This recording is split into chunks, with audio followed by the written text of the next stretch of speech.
Mahomes at bay. The Tampa Bay Bucs, Super Bowl 55.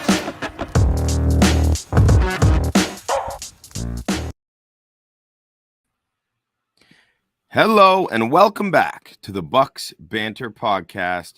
I am your host, Collin Hallboom, joined as always by my two co-hosts, Bodan Yard and Scott Capron. This is our Josh Wells episode, the 72nd edition of the Bucs Banter Podcast. So we brought on Josh Wells' biggest fan to come talk to everyone. No, I'm kidding, Scott. But we brought on Cap analyst for Pewter Report and good friend of the show. Guy hasn't slept in a few days is what I imagine based on how many appearances he's making and the presence he has on social media, because he has lots of valuable information stored in that brain of his, and we're going to try and take advantage of that tonight here on the Bucs Banter Podcast. But before we get into all that nitty-gritty number stuff that makes me quiver, we're going to just kind of talk about this Dallas Cowboys evisceration of the Tampa Bay Buccaneers before our eyes. That happened on Monday night. Cowboys 31, Bucs 14. The same offense that drove us up the wall all season long is the same offense that showed up for this game. And Dak Prescott, back-to-back 3-and-outs to start the game. That was encouraging, wasn't it? We were excited, but then the offense got the ball back, and you're like, eh. Anyway, Dak ended up absolutely working the Bucs defense, and Kellen Moore owned Bowles, and I mean, it felt to me like the Bucs it's hard to pinpoint one thing, but I think the Bucs had a ton of trouble generating any form of pressure. I think that was the most obvious glaring issue for me. And then Dak was able to find receivers all over the field with very little resistance from the DBs. It felt like the worst game for that group all year, even though there wasn't much of a pass rush. So I'm just going to kind of open it up here if anyone wants to jump in on what they felt was going on there. I mean, wasn't an anomaly for this team. I mean, it wasn't shocking to any of us, I'm sure, just unfortunate. No, it was just more of the same. And it was too bad because, like you mentioned the 3-and-outs to start the game. You couldn't have asked for a better start. I think the first one took, 35 seconds off the clock or something like that. So you essentially are starting both halves with the ball, right? In that situation with that quick 3-and-out at the start, and then to get it again to start the second half. So I don't know. I'm such an asshole for taking them in this game. Like, I just immediately felt like such an idiot. Props to Dak. He played well. I just think as a general takeaway, I mean, it's more of the same from the offense. It was pathetic, just really gross. Brady didn't look good. The pick in the end zone after a promising drive was obviously an absolute backbreaker. Dallas marches down the field and scores to go up 12, not 13 or 14 because of the extra point debacle. But that's another topic. And just no oomph, no energy, little fight. I feel like the defense was just, I don't know how they're going to keep on playing knowing that the offense isn't going to score, and they held up enough in the first half kind of thing. And then it was just over. It was over as soon as the second half, Tampa goes 3-0 and gives the ball back. I don't know. Pick what you want to talk about. They just look like shit. Like, they're not good. They weren't good. They weren't good all year. And to expect the coaching to come up with something innovative at all, to expect this team to just gel and look like some sort of Super Bowl contender is so naive by anyone who picked them. Basically, I'm just looking in a mirror and talking to myself right now, because that's not how this works. You can't just flip it on in this league. You have 4.5 months to get it settled, and they never did. And to expect to do it against who I thought was a flawed Dallas team, but a solid team at the very least, right? Not going to happen, even at home, even with Tom Brady. So, Yeah, and I think just the prevailing notion of all the things that happened on that, like once the whistle was blown, was like they were sucking you in the whole time. It was all we heard was like Tom Brady's never lost to the Dallas Cowboys, 7-0. Ryan Jensen's back, O-line solved. It was just, I don't know. Everything that came up right before the whistle was blown was like, yes, Bucs by him. And I feel like I saw anyone that was making a pick was saying Bucs. And I was just like, this is weird. This is really weird. It was more of the same. I feel like it was the same stuff over and over again. You can't run block on any down, but we're going to do it on the first one just to make sure on every drive. And then the throws, like, obviously not Tom Brady's best game, but like the routes weren't, like, it was like they weren't on the same page. Like they didn't have a week of practice. Like it was insane. The preparation that went into the offensive side, Tom Brady and the receivers included, right? So there were a couple from Evans in the first half there. Yeah. Maybe they were third downs or kind of drive killers. I'm sure it was third and long. I mean, what else could it have been? And they just nowhere near. No, Brady thinks he's going to stop, bust it back outside. No, Evans, keeps taking it up the field, sort of thing, and just they need that connection to be spot on for their offense to kind of go right. That explosion, I feel like, and it felt like there was like Carolina game. It felt like there was 3 separate times where Aikman's like, "Where is he going?" Yeah, and I was just like, "Yeah, I honestly, like, I don't know how you are disconnected to that level." Which I did actually. I noted that as well, Bo, because Josh, I'm sure you probably picked up on this as well from the broadcast. But Aikman he was saying, usually the announcer just says, "Oh, both of them aren't on the same page," but he was clearly kind of incriminating the receivers. I thought, which I know he's a quarterback, but I don't think he blatantly does that kind of thing usually. Yeah, I think there was one play that stands out in my mind where Evans ran, I think it was something like a curl, and he turns back into the inside, almost like it's going to be a dig route, kind of falls down, and Brady starts to throw it to that side. And all of a sudden, Evans, for no reason at all, cuts back outside. Yeah. So Brady throws it over the middle. It looks like, where was he throwing that ball to? Yeah. But when you go back and you look at it, that was clearly like just Evans was running the wrong route. And it almost looked like he knew what he was going to run and then just forgot what he was doing. Yeah. Or just added his own little spin on it, a little beep, bop, bop at the end. Like, we don't need that shit. This is the first game where of all the games where I actually noticed where I'm questioning the effort of certain players, which is really despicable. I can think of 3 separate guys. Carlton Davis on a play didn't even attempt to chase it down. He actually ended up making the tackle, but he was just jogging. I tweeted about it. He tackled Dalton Schultz at like the 5 or something. Oh, yeah, that big game. I know exactly what you're talking about. Devin White, there were numerous occasions where I saw him choose not to chase a guy down with a completion just over his head in the middle of the field, which was, happening all day. I tweeted. Can we talk about Devin White really quickly before you get to the third guy? I think that he might be the best unblocked linebacker in the NFL. If there is someone in front of him that gets their hands on him, he is useless. That's not happening. Like nothing is happening on that play for him. He's never been able to stack and shed. No, he cannot shed a block. It is embarrassing, actually. And I went back and I was just like, let me just see what the YouTube highlights say about Devin White. And literally all of them there's a video wide open gaps or him squeezing through gaps and just nailing the quarterback and just using his speed. And he is a fast guy. That's why I'm like, I don't think it's a bad thing. I actually think it's perfect in Bowles' system, especially where he can manufacture this pressure and find his way into gaps and just confuse an offensive line and get Devin White into a place that he needs to be. But wow, when any offensive lineman gets in front of him, even tight ends, it's not a chance. They're not. He's not making a play. It's a tough sport to be rendered completely ineffective when you get touched. Right? Like, you know what I mean? Like that's a bit of a problem, I would say. So, yeah. So I think a couple things for me, like Dallas had a great game plan on offense. While the Bucs defense has been solid this year, there has been one thing that has plagued their scheme all year long, and Dallas exploited it, which is they have trouble with seam carry in their cover 3 coverages when the slot receiver or the attached tight end runs like a vertical, right? Yeah. And I think the old Gronk route.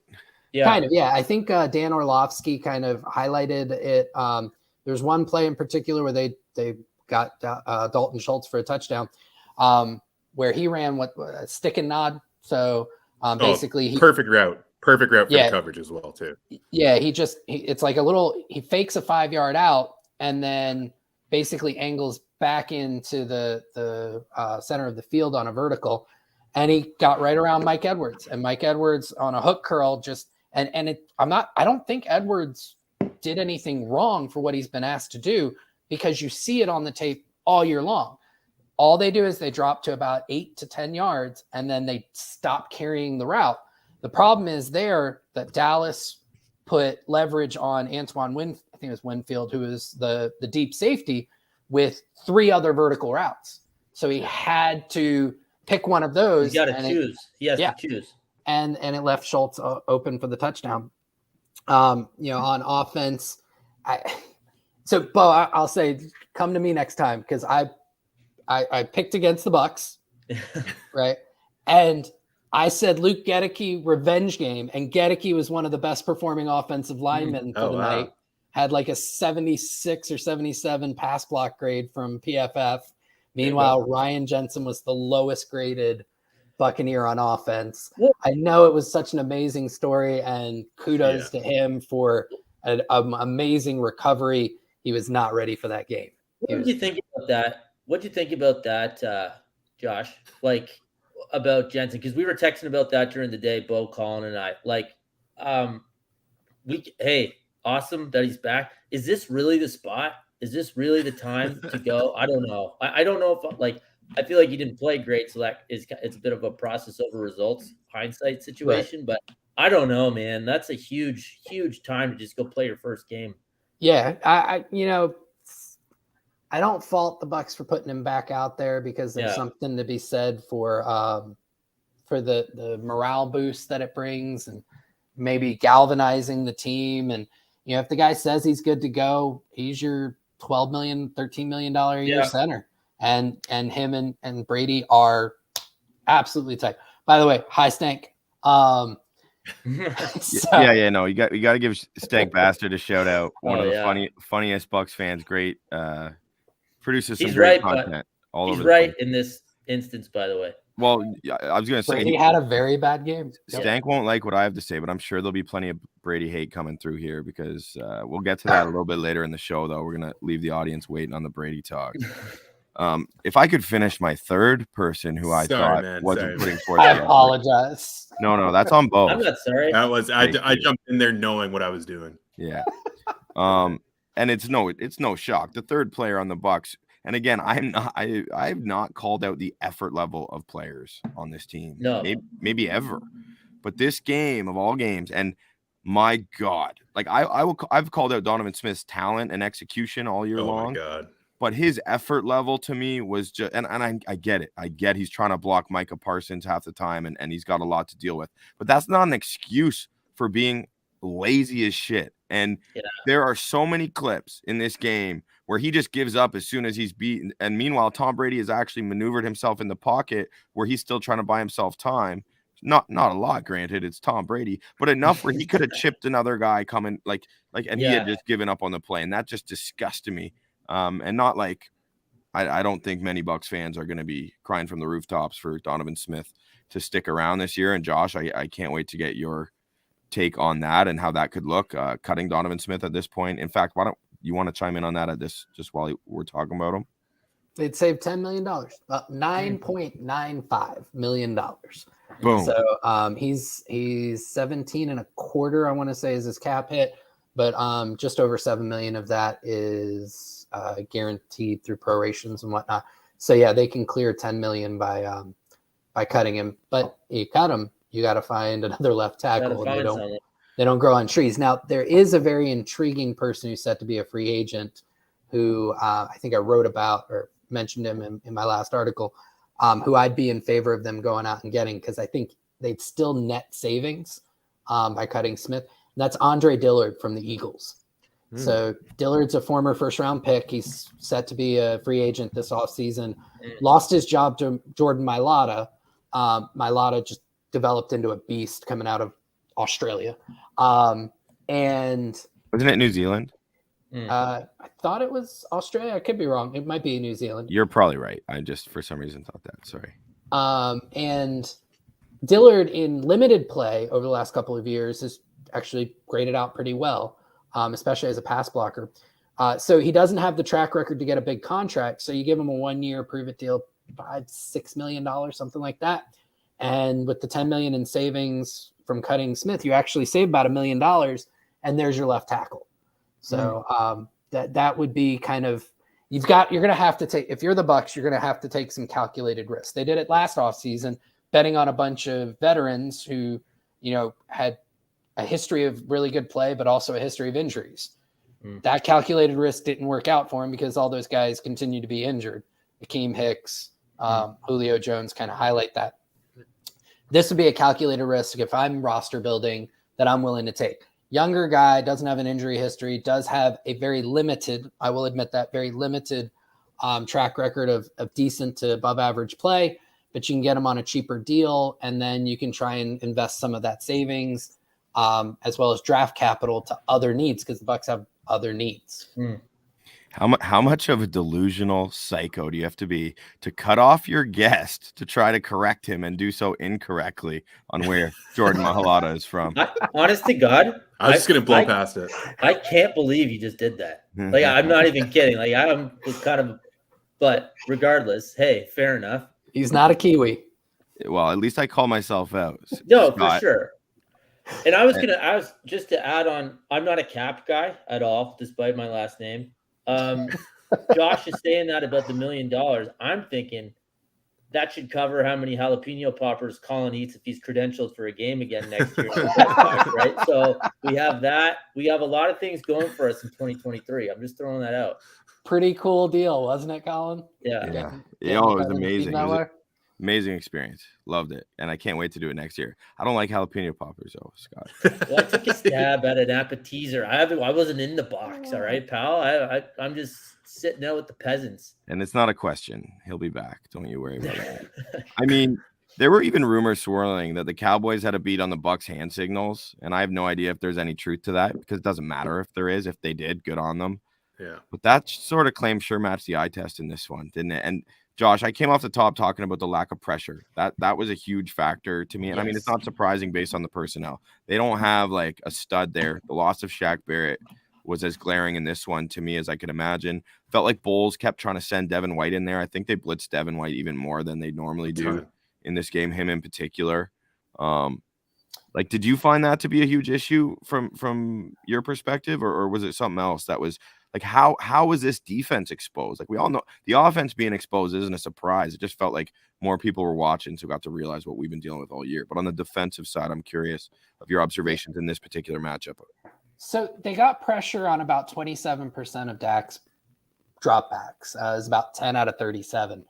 They only blitzed, I want to say, 9 times. I can look that up real quick.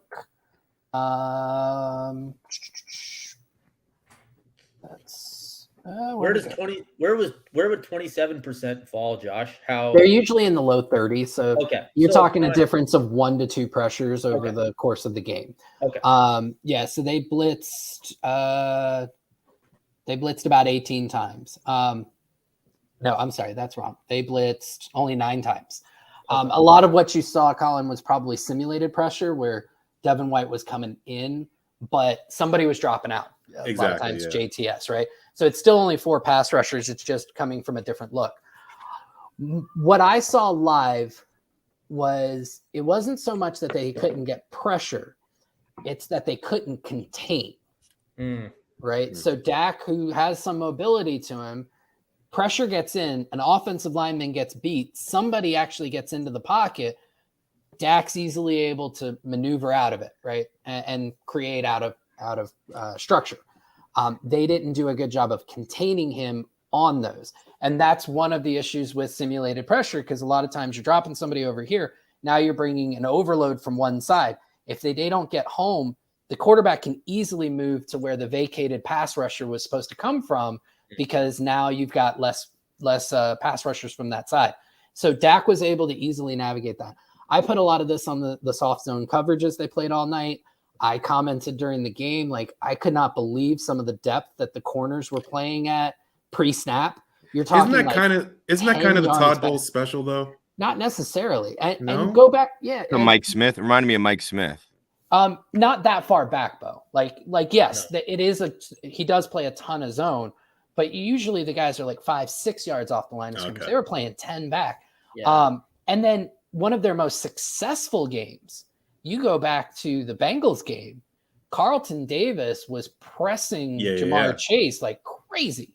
Yeah. And I don't, for the life of me, because Jamel Dean, even SMB, like those guys, they're at their best when they're pressing. And he refuses to play them that way, except for like one game plan every year. And it's usually one of the most successful ones they have.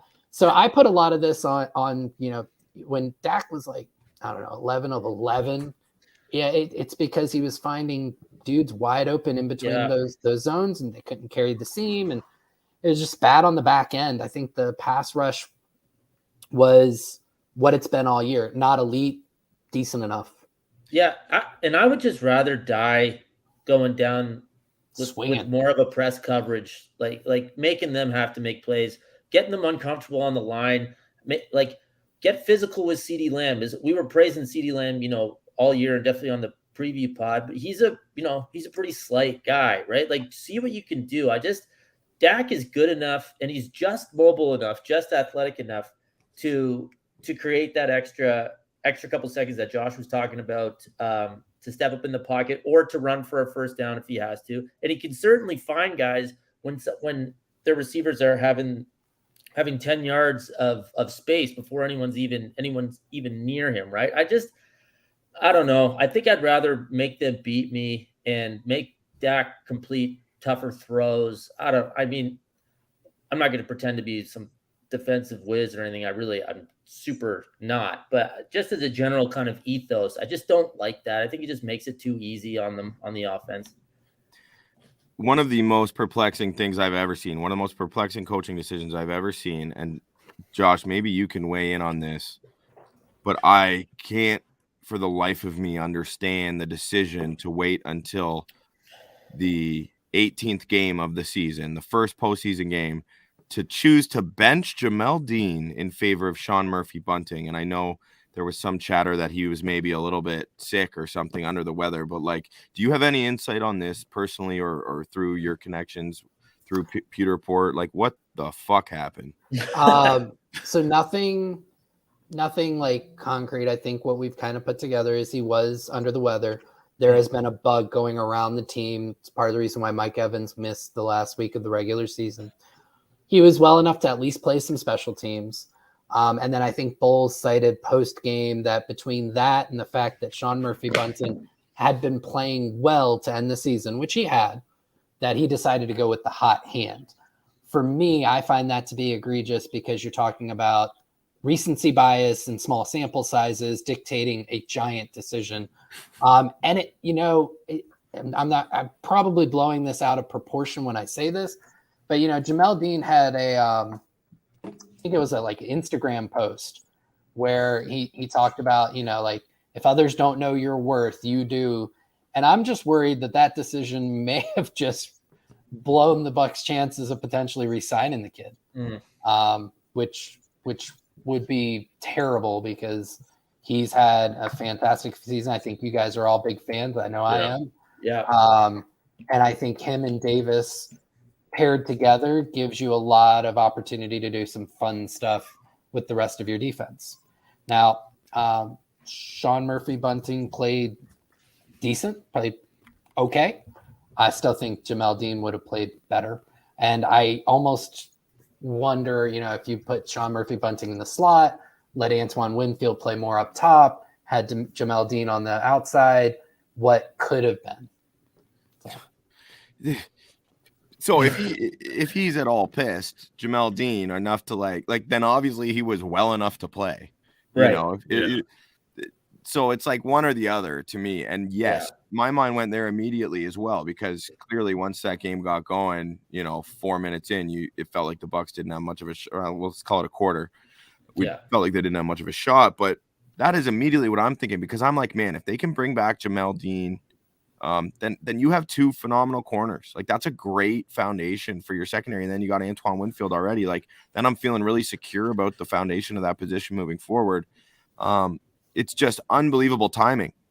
Like somehow it's worse than the fact that it was a must-win game, but it's also his could be his last game in Tampa. Yep. So like it just makes zero sense. Bowles would counter. It could have been Sean Murphy Bunting's last game in Tampa. Oh God. But it's just they're both free agents. Yeah, I'm aware. Oh, I'm aware. God. it's just another wild decision, right? yeah. With the 4th and 3 punts. oh my God. There's a litany of them throughout the season. Hey, they need to be able to kick longer field goals, guys. I don't know if you saw that today. They do. They do need to. I agree with him on that.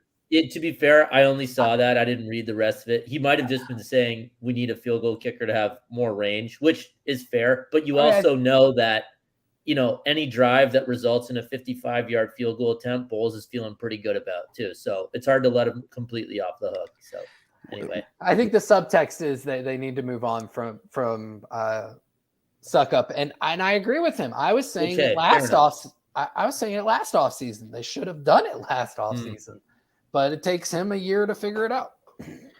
Yeah, the light leg hurts. Like you got to maintain such an accurate level of kicking in order to make up for not having it. And if you have an aggressive mindset on offense and you're going for it all the time, then it's not as big of a deal. But Bowles loves to settle for field goals anyway. So of course he wants a longer field goal kicker. My worry is if they get a longer field goal kicker, I won't get to see as much of my boy Jake Camarda. We'll be seeing plenty of Camarda for many years. Your boy, folk hero, most hated man in Carolina. Yeah, that's what he is, man. Yeah, it wasn't until that play I was like, okay, I guess it actually makes sense to draft an athlete at the punter position, like because that was the big thing on Camarda, right? Well, he's an athlete. He's actually kind of a football player. 4.56 40-yard dash, I think it was. Geez. Well, it showed up on that miraculous play. That was phenomenal. Speaking of like plays in isolation, you talked about the Bucs blow and contain, and immediately I think it was KJ Britt's. I think Greg Allman tweeted out, was it KJ Britt's first defensive possession of the entire season where he blew contain on the Dak Prescott fourth bootleg touchdown, 4th down. Remember that, Josh? I do remember the play. I don't necessarily argue with Britt being out there if they were going with a heavy package. He was replacing a safety. So the idea was to get bigger, to get tougher, to be able to plug the gaps and potentially stop. Dallas had a great play call there, and they took advantage of his youth and the fact that he hadn't been out there. But I don't necessarily disagree with him being in on that personnel package. Yeah. Okay, so that's a good description, I guess. They're doing their like jumbo set there. But he wasn't replacing Devin White or Levante David. They didn't pull one of the other linebackers. They were just going with the personnel package to match what they were up, what Dallas was coming with their heavy package. So it's great, like Josh, great play call by Dallas. And also, I don't want to praise them for going for it because it's obvious they should have. But, Aikman in the booth saying I'd take the 3, obviously insane. But and I think McCarthy in the past might have done that. And at that point, by the way, Maher had only missed 1 extra point. So it wasn't as much of a debacle then, right? So for them to actually go for it, take, like I said, what was then a 12-0 lead, hats off to them in that case. I mean, Dallas outcoached and outplayed the Bucs. It's across the board. Everything. All 12 phases, damn it. Yep. Yeah. Pretty impressive from Kellen Moore, I thought. I thought they just dictated the game. And, I mean, everything's incongruence, right? There's a reason for the A plus B equals C or whatever, but they couldn't get to Dak. They couldn't get to Dak. So even in the plays where, people might have been covered, he still had an extra second to go and find someone or scramble or whatever he needed to do. And I don't know. It was just a killer. Speaking of coverage, Arjun Menon, who is he from New Zealand? From New Zealand? No, he is not from New Zealand. I think he was an intern at PFF. He put out a tweet about the Bucs were like the Cowboys had like 60% of the Bucs plays perfectly covered. Perfectly covered. Sorry. Yeah. I'm trying to find the tweet exactly because I want to make sure I got it right. And attribute it correctly to him. And he's a fantastic follow if you're into analytics at all. Let's see if I can find it. Of course, now I can't. Here it is. Yeah. So, and it's funny because it's the Bucs and the Chargers. So yeah, the Bucs, the Cowboys had 60% of the Bucs plays perfectly covered. The next closest was Jacksonville had 58.14% of the Chargers plays. This is just from wildcard weekend. This weekend. Then the next highest was Miami had Buffalo at 35.4%. Even that sounds good to me. Like, Yeah. Oh, well, yeah. I mean, you're talking about a 25% drop off. Absolutely. And you know, it goes from there. Like the other 10 teams in the wild card round, it ranged from 21 to 35% of their plays were perfectly covered. And then you have the Chargers and Tampa Bay at, 58 plus. 58 and 60, 25% higher, like you said. I mean, what an indictment on the offense. Like what a here you go. This is all you need to see, basically, right? Look what the Chargers did. Lombardi, he got canned, right? Yeah, so that was deserved. He also, Arjun put in there in the tweet because he's so good at context. For context, the league average for the year is 34%. So the Bucs almost doubled it. Yeah, that's wild. Scott, you're right. What an indictment on the coaching, and I want to use that as a little springboard to our next topic here. But first, I have to ask anyone who's watching, checking us out, visiting for the first time, please make sure you like and subscribe to the channel. Helps us out a lot. And all of our Twitter handles are up on the screen as well. So feel free to give us a little clicky poo there too, baby. Anyway, indictment on the coaching staff. Josh Queipo and his colleagues over at Pewter Report are reporting, if I'm not mistaken, that Leftwich is done. And you guys are the only outlet who is like straight up calling it almost like fact. So I really want to hear what you got on this. I know Scott's been plugged in, Scott Reynolds, for so many years. And for him to be confident enough to say it certainly leads me to believe it's more than likely true. And he's got a beat on that. So I'm wondering, like, is that what's going on here, Josh? Or are you in a position to offer any further insight? Because why hasn't it happened yet then? So yeah, Scott has reported that he expects it to happen. And we at Pewter Report do expect that to happen. As far as why it hasn't happened yet, typically the last couple days after the end of the season, you have exit interviews with the players, and their coaches are giving them feedback and saying these are things you can work on in the off season. And so there's a good chance that Bowles wanted Leftwich to be able to have those meetings, give that feedback to the players before this happens. But it is our expectation through Scott Reynolds' reporting and just the sources he has that, Leftwich will be let go in the near future.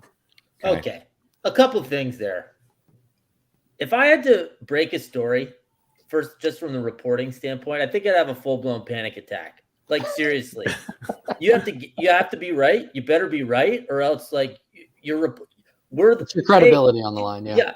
Can someone else report it? Maybe can someone else chime in as well? Yeah. Like, holy shit, that would be anxiety provoking. Oh my God. And secondly, of course, we don't know if this is for sure what's happening, but of course, Bowles would want him to do the exit interviews as if that fucking matters. And then before they're going to fire him, like what? Well, I think there is something to that, right? I mean, Leftwich has worked with these players all year long. Who else is going to do it, right? Certainly not the new offensive coordinator, because you're going to go through an entire hiring cycle. You don't have some guy just waiting in the wings. Even if you did have somebody waiting in the wings, it's not like he's already watched all 18 games worth of tape for every single player. Like, that is valuable information to give a player going into the offseason. So you want to make sure that happens. It's part of the process of the end of the season. You want to have that continuity. So they're not going to lose out on an offensive coordinator candidate because they waited 2, 3, 4 days to let go of Leftwich. That's fair. But all I would say, though, Josh, is as someone in HR for a living, I've seen some pretty apathetic performance reviews and interviews about said topic. So if the person conducting the interview has 1 foot out the door and thinks they're getting fired, I can only imagine the productivity that's actually coming from it. So I do understand there's probably some professional courtesy to doing that, and I'm sure Leftwich is professional enough to give earnest and honest feedback and put it into it. But I don't know if the value is there, but I don't, I can see both sides. I think reasonable minds could disagree on that one, but I mean, just look at the Chargers, right? They did it. Yeah, but it wasn't the day after, right? So their season ended on Saturday. That's true. That is, and Lombardi was let days go. Of difference. That's fair. Yeah, I'm trying to think. Was he let go earlier today or was it yesterday? I can't remember. It was either really early today or it was late yesterday. Yeah. So let's call it today. So fair enough. By that time frame, if you're going to use them as the benchmark, he's got till Friday. All right, I'm pulling the plug on the HR semantics here. And one thing I got to say though, so we were talking about onboarding soon. So of course it's important. Like we're talking about Pewter Report and the credibility and coming out to be the first to report the Leftwich thing. And I've respected and consumed your guys' work over at Pewter Report for as long as I've been a Bucs fan, which is as long as they've been around, it feels like, and or I've been around anyway. But man, that was cool to see Scott on the Pat McAfee show, and I thought he handled himself so well, but he was awesome, man. He was very suave, and that was cool, man. So shout out to Scott Reynolds for that. That's cool. That open transition was elite. Right? Yeah. Scott, how are you? I'm doing a lot better than the Bucs, and here's why. Boom. Just went right into it. It was great. It was great. Really interested. Like, I hope to God that report is correct. You know what I mean? Like, I really do, because literally everyone involved. Yeah, it's just, I can accept, I guess, like it sounds like Bowles will have another go at things. I've kind of come to grips with that, I guess. Not saying he's earned it, but that's probably what's going to happen. But if I don't know how you could justify to this fan base bringing back Byron Leftwich, and I understand maybe there's some loyalty there from Bowles, but the stubbornness certainly is a trait that both of those coaches exhibit, and that kind of concerns me. Depending how much, is this Bowles' call, or is Jason Licht going to be like, "Sorry, Todd, you got"? Yeah, I think it is Bowles' call. And I would say, I hear what you're saying in terms of loyalty, but, Bowles didn't hire Leftwich. They work on different sides of the ball. From everything I could tell for this season, it was kind of, I'll handle the defense, you handle the offense.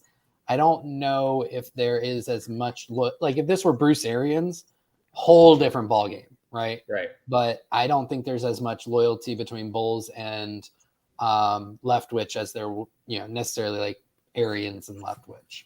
I'd be scared Bowles would just, and then immediately be like, all right, we're bringing in Greg Roman, or we're gonna have just a run first, run second, run third offense, because that's what he wants. He wants to win games with defense. But anyway, with Greg Roman, he only does that because that's the personnel he has.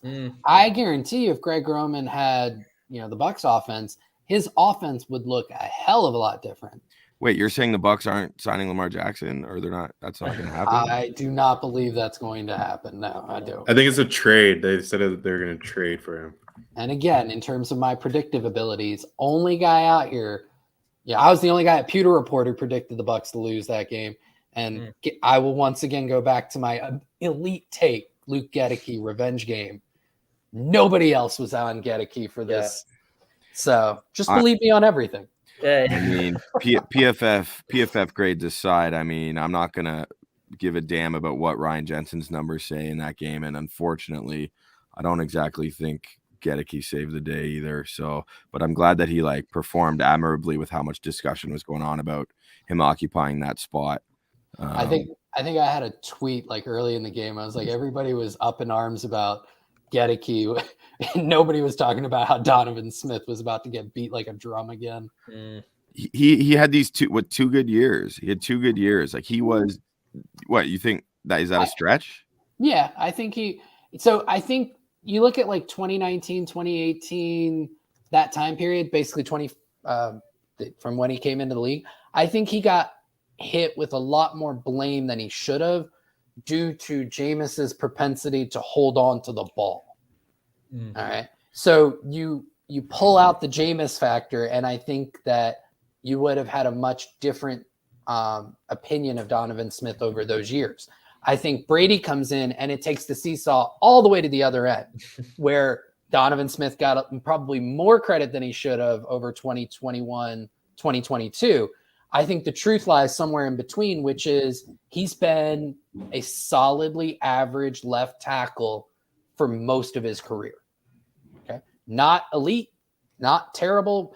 Yep. Unfortunately, for most people who consider them fans, there is no in between. It's one or the other, right?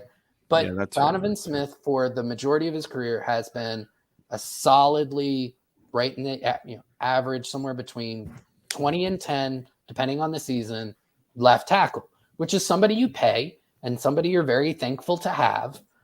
Overall, I think he had his worst year of his career this year. I think there were physical issues from the elbow injury that week one he got that elbow injury. I think he himself admitted he was going through a lot of personal problems this year. All of it was just a perfect storm that led to him having an extremely poor season. And there's a good chance next year he performs a lot better than this year, whether that's with the Bucs or somebody else. I don't know if the Bucs can bet on that, and I don't know if they can spend $17 million to bet on that, and those are their options. I can't recall how many games Donovan Smith missed this year. Like, it must have been what? 2. Just 2? Yeah. 2. Oh, I was going to guess 3 or 4. Well, 2 early in the season and then 1 or 2 late in the season. Right. And he still was responsible for the most penalty yards of any. Yeah, about 100, I think. Any player in football. And the other issue there is like 3 of those plays wiped touchdowns off the board. One of them they got back. 2 of them they ended up kicking field goals on. And of course, that stuff sticks out in people's minds. Just like Anthony Nelson getting 5 sacks on 11 pressures, right?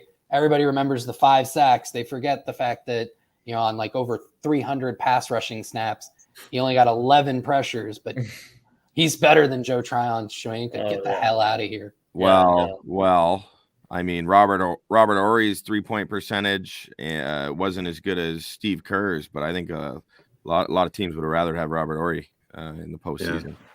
Hit him when it counts. Gibberish to me. Oh right. I know Steve Kerr. Steve Kerr. All right. I remember Bulls 3-point shooter. That's about all I remember. We talked about that offline. So you even let us know that basketball wasn't your jam. Okay. So let's just talk about Tom Brady for a minute as we shift sort of into more of like a projecting or forecasting the options for the Buccaneers. JQ, this is your jam. You threw down an awesome thread the other day that got tons of traction, rightfully so. I see that follower count ascending as well in the opposite direction of Donovan Smith's value.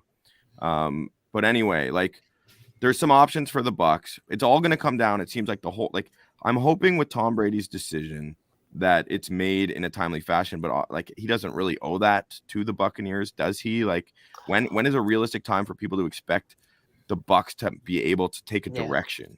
So I think he has a great relationship with the team, great relationship with Jason Licht. I think he's got a good relationship with Todd Bowles. And I think he has a fantastic relationship with the Glazers. And so because of that, I think he will give them a decision prior to free agency opening up, which will allow the Bucs to execute whatever plan. They've got plan A if he comes back and he's with them, plan B if he comes back and he decides I'd like to pursue other opportunities, and plan C if he comes back and if he decides to retire. And it's very important that the Bucs have a plan for each of those scenarios, because all 3 of those scenarios most likely lead to much different cap ramifications. All right. So I do feel confident that he will give them that decision in what is considered a timely fashion. Definitely before free agency. Obviously, they would probably want it even before that, because that would go into their who they want to keep in terms of their own free agents.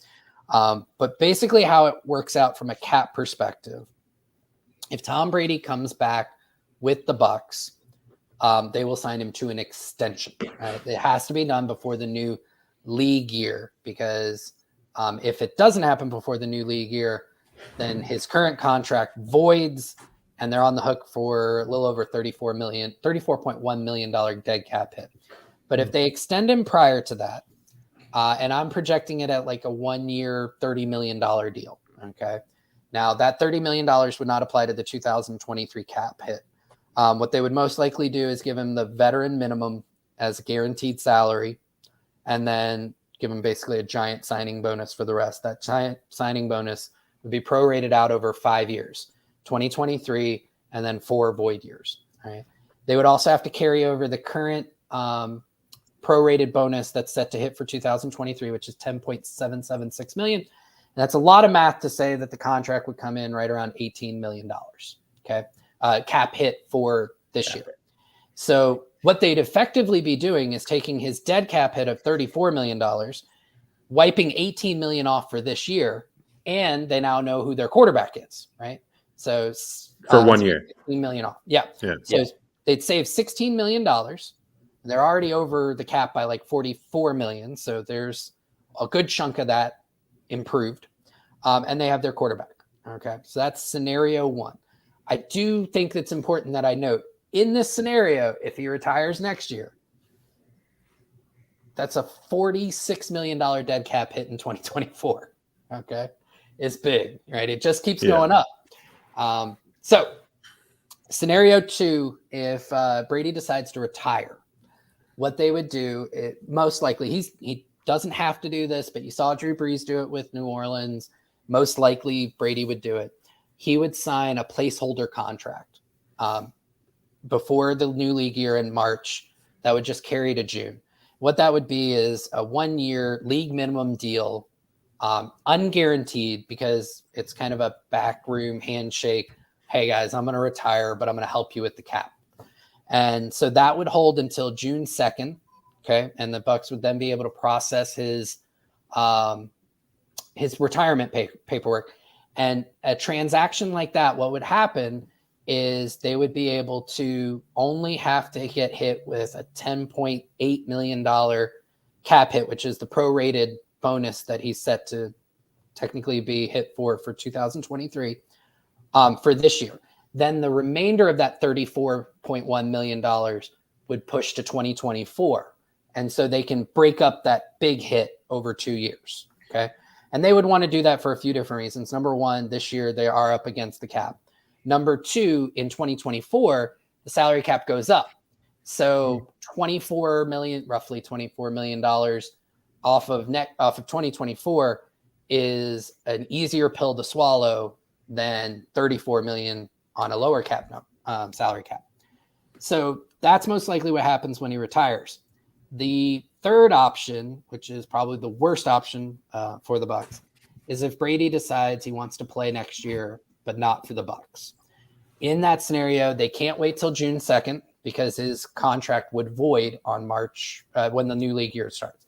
He's not going to sign a placeholder contract with them because he's going to want to find his new team fairly quickly so he can get his playbook, start working with his new playmakers, and just start to understand the new team that he plays for. So in that scenario, the whole thing hits for 2023, $34.1 million dead cap hit. It would be the second largest dead cap hit in NFL history behind Matt Ryan when the Falcons took that hit to trade him to the Colts. So those are your three scenarios. So choose wisely. Yeah, well said. Thank you for laying that out for us, Josh. Very impressive, man. Yeah. What? I saw you with the pen. I thought maybe you were trying to do the math. No, I was trying to stab my eyes out. It's the most interesting part of the game, buddy. No, it's not that at all. It's not because it's boring. It's just because I have ADHD and it's hard for me. The numbers thing. I'm not the Zach Galifianakis meme that you but so what I do like talking about though is speculation and at a point this year, I wrote an article about the three most likely scenarios for Brady. And I had said at the time it was San Francisco 49ers returning to the Buccaneers or retiring. I mean, since then, that has changed. I think the logistics for Tom Brady to be honest, I think the logistics for him at 46 years old to switch franchises and learn an entirely new system and try and do what he did his first year in Tampa is a daunting task even for him. And I think that's it would complicate things. He's settled into a little rhythm with his kids and stuff. He would obviously need to approve the coaches and all that if he were to stay, or the offensive coordinator. I don't think he has to approve the offensive coordinator. I think he'd be interested in it, but I don't think it's one of those things where he's getting final sign off in order to. No, he's not that guy. He's just not formally approved, but he's got to like it. He's got to be okay with it. Yeah, I get what you're saying, but I want to make sure this whole narrative that Brady is this controlling person who has to sign off on everything. I want to make sure that I'm not a party to it, because I really don't believe that's the case. Well, I think the 49ers are out. I think Vegas is out just due to his kids. I think he has proven that he can master a playbook, and a different playbook, because the Arians offense, with all the choice routes, with all the option routes, it's one of the most difficult out there.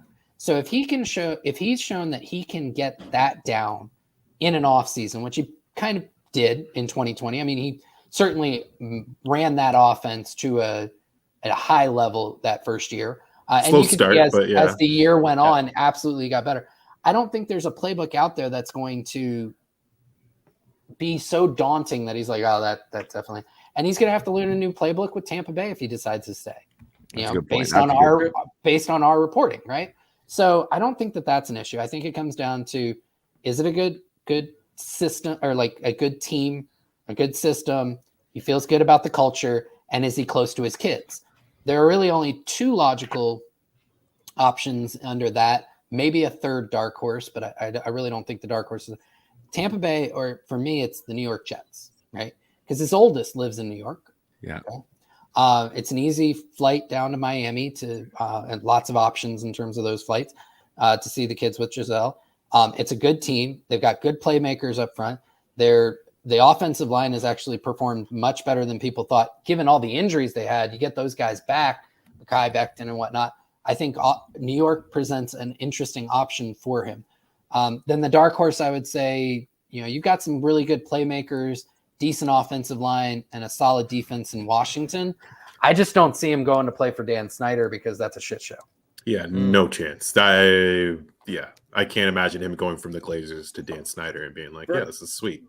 For what it's worth, I follow the Bet Online Twitter account. This is Dave Mason at Dave Mason BOL. This was 5 or 6 hours ago, but let the odds for Brady's next team. And Vegas was the favorite at even money. The Patriots and the Niners at plus 400. I don't get the Niners one anymore, because there's an embarrassment. The two young quarterbacks that seem to be more that. I mean, it's Tom Brady, right? I get it. It's Tom Brady, and he's from there, and it's him. And I'm saying, after 6 games of Brock Purdy combined with the potential of Trey Lance or whatever, so you wouldn't do Tom Brady? I don't know. I would say no, actually, at this point, but I obviously understand why there's some interest there. But so after the Patriots and the Niners at plus 400, there's the Dolphins at 5.5 to 1, and then the Jets at 7.5 to 1, which the Dolphins, I mean, obviously that's a whole side story about what they do with Tua and everything, right? But I mean, they publicly committed to him. Chris Greer took a hard stance. In fact, I would say that's why I think these odds are interesting. I'm surprised that Miami would be that high on the list, but hey, I don't know. I don't see San Francisco. I mean, Shanahan's basically built a quarterback-proof system. Yes. Right? But you got to be able to move your legs in that system too. Yeah.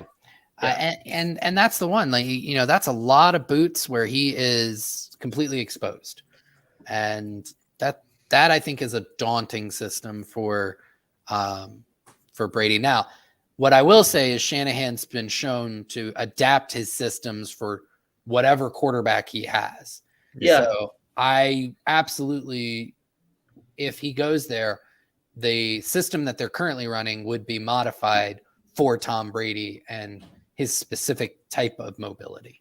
Football wise, I still think that would be the absolute best move for Tom Brady if it was available to him. I think probably. Well, if they win the Super Bowl with Brock Purdy making $8,000 or whatever he's on as the Mr. Irrelevant, then I don't think they're going to need to worry about it. So we'll see. What's interesting is I really want people to stop saying Brock Purdy is the next Tom Brady. It's Well, he's gonna have to lose a game for that to stop. Right. Yeah. We can, as a football culture, say that Brock Purdy is absolutely overperforming the expectations of the last guy in the draft, and say he's not playing anywhere close to a level of Tom Brady. Like those two things can both be true. And yet you have things like, look at this throw. Yeah, you almost got Brandon Ayuk killed. Yeah, exactly. I don't know if you've seen that Twitter, but it was I saw that too. Yeah, it's the one on the left sideline where he literally brings Ayuk back into the safety and almost like decapitates him. Like, come on. Yeah. And somebody was saying it was an elite throw. I was like, ask Brandon. Shanahan got to a Super Bowl with Jimmy Garoppolo and not even as talented of a cast of playmakers around him too. Like, I think that it needs to be considered. I'm not trying to take anything away from Brock Purdy either. Like, it's pretty incredible what he's done, but there's a lot of other factors at play, Josh. So ultimately, I'm agreeing with you to not anoint him the great one quite yet, or the next coming. What, Josh? Do you want Tom Brady back? Do you think that would be good for the Bucs? Because I gotta say, this fan base is divided in terms of whether they want him back or not. I've been pretty clear on where I stand on that. I think with a lot of the pieces they have in place and the ability, like, they've already kicked a bunch of money down the line. If Tom Brady came back, I would welcome it with open arms as a Bucs fan. I don't hide the fact that I'm a Bucs fan. Right. I think the other alternatives, the realistic alternatives that exist, would not be as good as Tom Brady on a fuck you tour next year after what happened this year. He should have won MVP last year. I disagree on that. Okay, well, you could certainly understand. Okay. It's definitely in the conversation, but he was neck and neck. Yeah. I think Rodgers had the better season. Okay, whatever though, but he's in that tier of performance last year. And I think Bucs fans have been a little bit spoiled, and I think their memories have become a little too short, and they're forgetting the years and years of torture they've been put through. And God damn it, I'm not going to be the one to give up on Tom Brady. I'm going to let him give up on us before, I want him back. Personally, I would welcome it, and I think it would go a long way towards, I think this roster could be ready to rock with a bunch of changes. I think they could get the guys they need. And part of what's giving me that confidence too, Josh, credit back to you, is for laying out how they could go about doing it. And again, if you haven't, check out Josh's work on Twitter. Awesome thread about players specifically. I mean, guys like Levante David. I would love to have Jamel Dean back. Just talking about guys who I think would then come back. They just signed Jensen, and I know the NFL is funny like that, and guaranteed money is always at play, so they can cut bait with guys such as Donovan Smith, which we mentioned, and save a bunch of money. But I know I'm talking in circles here. I'm just ultimately saying, do you want Tom Brady back or not? Yeah, I want Tom Brady back. What do you think? Out of all of the options that the Bucs have, as an analyst, like if I were roster management, if I were building, I think that the most attractive would be bringing Brady back for one more year. To your point, I think they've got the core in place that would end a down NFC South, right? I think that they would be the favorites to win the division once again. So I'm in favor of bringing Brady back for one more shot at it. From that perspective, and just from the perspective of it's actually him coming back is the best option for the cap for that year. Very short term look at it, but Super Bowl windows are very small. You try and maximize them as much as possible. And I think that the Bucs still have one more shot with Brady next year. So that would be the one that I would be pushing for if I were in Jason Licht and Mike Greenberg's shoes. Yeah. And sorry, Scott. No, go. Does part of that, do you think your draft position is going to improve from what you have right now? Or if Tom Brady's back, right? Mm-hmm. There's no way, or there's very low chance that you use a first round pick on a quarterback, right? Correct. Is that your understanding as well? And I also think that if he's not back, picking at 19, you don't really have the assets to go up and get that next guy. Now, I haven't done my draft evaluations, and I know right now I think there are 4 guys being bandied about, as in terms of potential franchise dudes. Will Levis, Stroud, Bryce kid Young. from what's that? Bryce Young from Alabama. Bryce Young and then Anthony Richardson, right? I think those are the four. And there's a good chance that all four of them aren't there at 19. For sure. And I don't know. And the Light has never shown himself to be a guy who gives up future draft picks. First time he ever did it was for Zion last year, and that was late in the draft. So I don't see him giving up multiple first round picks to move from 19 to 8 to get the fourth best quarterback in the draft, right? Yeah. Now there's a chance I go through my draft process, and as the entire draft process unfolds, and all of a sudden Anthony Richardson's being looked at like Malik Willis last year, and it falls to the third round. But I really don't think that's going to be the case this year. I think you're probably going to see all four go in the first, and probably high in the first. And so there's not that opportunity to get that guy. So if I'm the Bucs, without Tom Brady, I'm starting Kyle Trask, and I'm looking to either A, catch lightning in a bottle. Maybe he turns out to be a guy nobody thought would be the guy, and he does. Okay, with this roster, you're probably in the playoffs. Again, you take that shot. B, more likely scenario, he's not the dude. They struggle. Okay, now you've got your high draft pick, or you're close to high draft pick, where you can move up and find the next guy who you hope to be. And I think there's very little chance that it's, again, Kyle Trask gets you to the 15th pick. I think it's going to be top 10, or he's going to move you into the playoffs, and you take that shot. Real chess. Jason Licht reaching on Kyle Trask in the second round, knowing he fucking sucks, because it's going to land you Caleb Williams. Yeah, right? 2 years, the next 23. year. Right. Yeah, he made that choice when Caleb Yeah. Williams was a senior in high school. Senior in high school, he knew. Sure.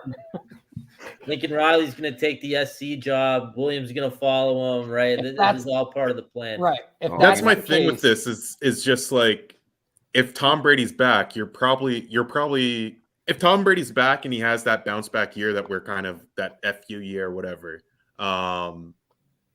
you're probably even worse spot from a roster construction. We're going to find our next guy after Tom leaves spot. You're kicking the can down the road that much more.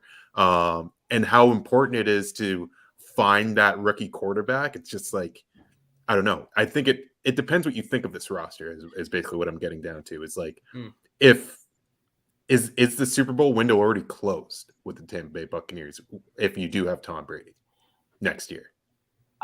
So my personal opinion is no, again, because the NFC in general is not the strongest conference, and the NFC South specifically is, it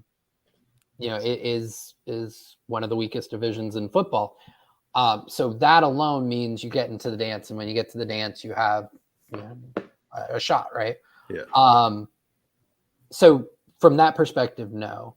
And then the other thing is there is a good young core here that once Brady does hang them up or leave Tampa Bay, you can very quickly transition that core to the next window if you find that quarterback, right? You've got the good young pieces. It's an old roster, but most of those old guys are depth pieces, right? Yeah. They're the Will Golstons, they're the Akeem Hicks, they're the Julio Jones. They're not the starting dudes. You look at most of the starters, they're young, and they're locked up, or they can be locked up for quite a while.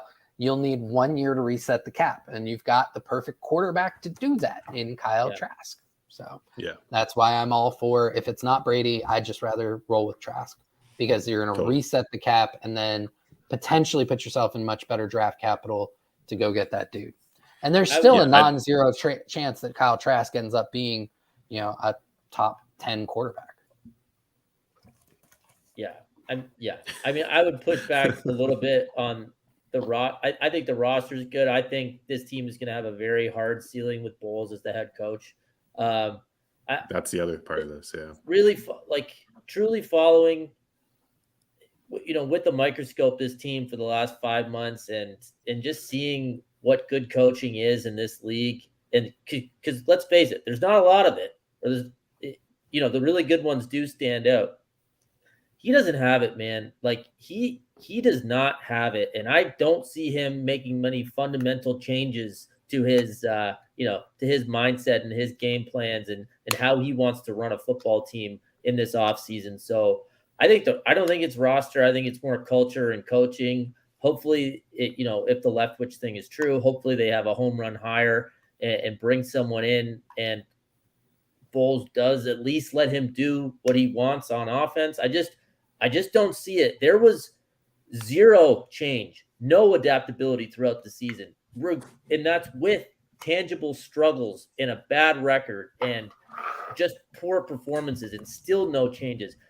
I was thinking about the podcast today and, when did I really know it was bad? And I landed on about 5 or 6 different games and, portions. Lot to choose from. Yeah, if I had to choose from. And, remember they beat Seattle in the Germany game and everyone was going nuts. And didn't they scored like 24 points or something? Yeah. And like only like not very many in that second half. No, and they still ran the ball a ton on first down, but Seattle just had a terrible defense, right? So, I mean, like I said, there's plenty of options we had chosen from. That run, I think they lost at Pittsburgh and at Carolina 2 games in a row, and it's like, oh, Jesus, like they suck. But I think Bowles, I don't want to take away his credibility as a defensive coordinator, and I'm sorry, I've hammered this home. I think they're completely different jobs. I think he could be a great defensive coordinator for the next 15 years somewhere if you wanted to. It's a different skill set than being a head coach, and I don't think he's good at it. So if this roster still does have a Super Bowl window, I don't think he can be the coach.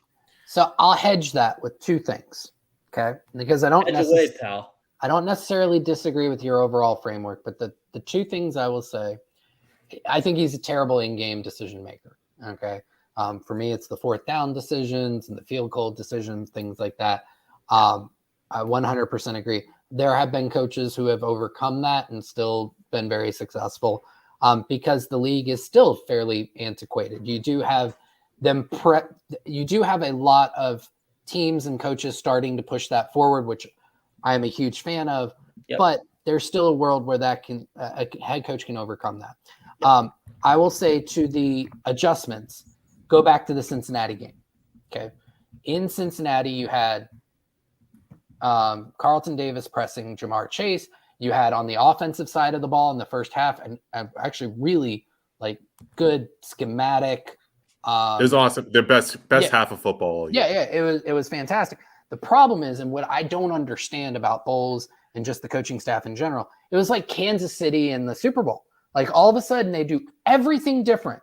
They lean into their best stuff. Mm-hmm. And you're like, this is great. Yeah. And then it goes away. Yeah. So they have the ability to do it. It's just the stubbornness, to your point, that they just and I don't get, why do you do it just one time? And why do you do it at all? If you're just going to be stubborn, where does this one random island game plan come from? Yeah. What's going on here? The other thing is, I think he needs to be given the opportunity to choose his offensive coordinator and see what that looks like. I think he deserves a year with a staff that he chooses, because this was not the staff he chose. This was the staff that was in place when he got the gig very late in the process. I think he's earned the opportunity to have that. So at the end of next year, I'm expecting he'll have chosen his offensive coordinator and he will still be very stubborn. And I will say at that point, yeah, he's ready to go. But I think he's earned the year. Wow, what a polite, articulate, well thought out debate on both ends there from you 2 gentlemen, Scott and Capron. Hey. Bravo. That was beautiful. Can't even spot the Canadian in that one. No, I know. Man, come on. Queipo is clearly Canadian. Yeah, I know. He's got to be dropping some A-bombs on us. He's too nice. Yeah. Okay, but last question. Sorry, one thing. Josh, I understand what you said, but I like how you ended it with, in this time next year, if it's the exact same, which let's face it, if Bowles is picking an offensive coordinator, then you make it. I think you just do it. I think you just get rid of it now, but I understand what you're saying. It's like with my kids, right? I know you're going to break this rule. I'm going to wait for you to do it.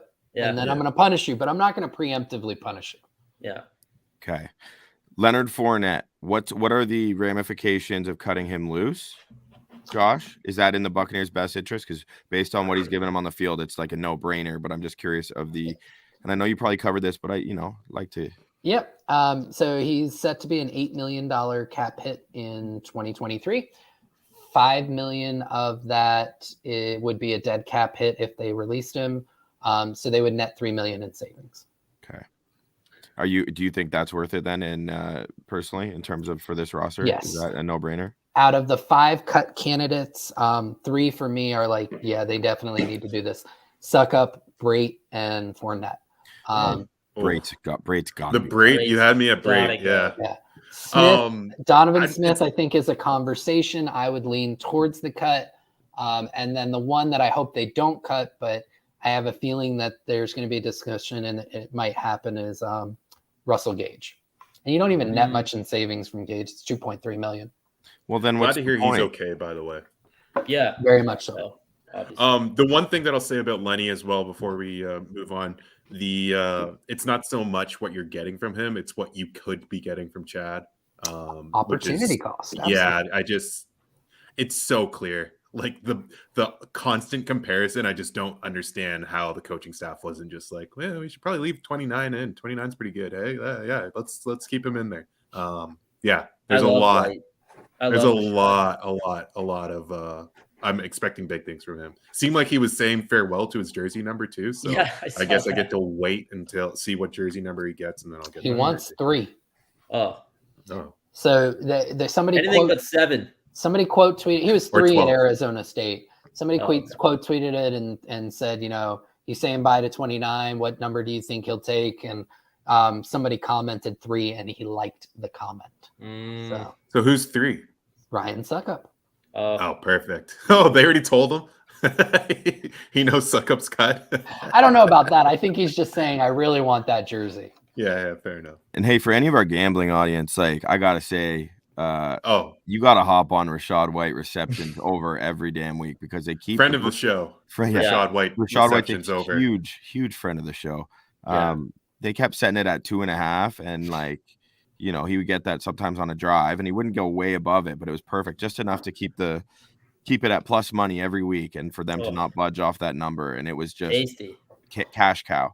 Hey, I'm gonna plug my own because if anybody was paying attention to my tweets about a week ago and parlayed all of my money line bets for the wild card weekend, I was 6 for 6. There we go. I saw that, Josh. Well done. Every single one of them. And I've in that same thread, I've called every round so far, or every round from here on out. So they're on Twitter for you to take. I've got all the way to the Super Bowl. Let's go, baby. Let's take a look. Yeah, awesome. I love that. Okay, so on that note, make sure you're checking out Josh Queipo's work for Pewter Report and on Twitter. He's the hottest follow in town these days. The rest of our Twitter handles are up there. Thank you, ladies, gentlemen, whomever is listening, for joining us on the Bucs Banter podcast. It was a tough season for the Tampa Bay Buccaneers, and oddly enough, after they lost this playoff game to the Dallas Cowboys, I have felt relief, which is all kinds of fucked up, but I have, because it's why? It's over. No, because it's our favorite time of the year, baby. Draft season. Draft we season. back. I'm gonna jump into my first eval tonight. Yeah, we're not going anywhere. So you can catch us every Wednesday night for the most part, barring any unforeseen circumstances. Please rate, review if you're listening on Apple or Google or Spotify or whatever, and subscribe on YouTube. We appreciate the support. And JQ, we appreciate you so much, dude. You've been grinding your ass. Man. So thanks for coming on and dropping that knowledge for us and our listeners. Appreciate you always. I enjoy being on, guys. Thanks for having me. All right.